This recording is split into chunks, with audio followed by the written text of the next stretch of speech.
আফগানিস্তানের শাসন ব্যবস্থাকে বিশ্বের একমাত্র ইসলামী রাষ্ট্র, ইসলামী শাসন ব্যবস্থা হিসেবে অভিহিত করে দেশটির প্রতি পূর্ণ সমর্থনের ঘোষণা দিয়েছে আল কায়দা। তারা আফগানিস্তানে আফগান ভূখণ্ডে পাকিস্তানি হামলার তীব্র নিন্দা করে এই বিবৃতি দেয়।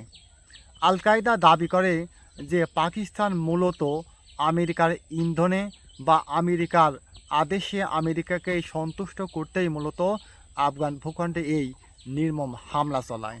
একই সাথে আল কায়দার সদস্যরা আফগানিস্তানের সাধারণ জনগণ, আফগানিস্তানের প্রশাসন, আফগানিস্তানের সব ধরনের জনগণকে বর্তমান সরকার পতন বা উৎখাতের জন্য আন্দোলনের জন্য আহ্বান জানান।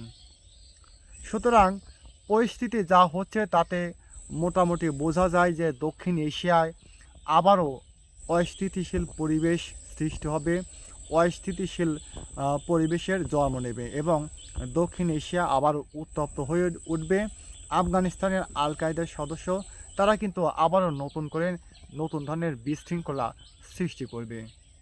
এক্ষেত্রে অবশ্যই প্রতিটা দেশকে শান্ত থাকতে হবে, বিচক্ষণতার সাথে চলতে হবে এবং যে কোনো সিদ্ধান্ত অবশ্যই ভেবেচিন্তে নিতে হবে। তাছাড়া আবারও আফগানিস্তান, পাকিস্তান বা দক্ষিণ এশিয়ায় আবারও নতুন করে কিন্তু গোলাবারুদ, নতুন করে যুদ্ধ শুরু হতে পারে, দাঙ্গা বাঁধতে পারে।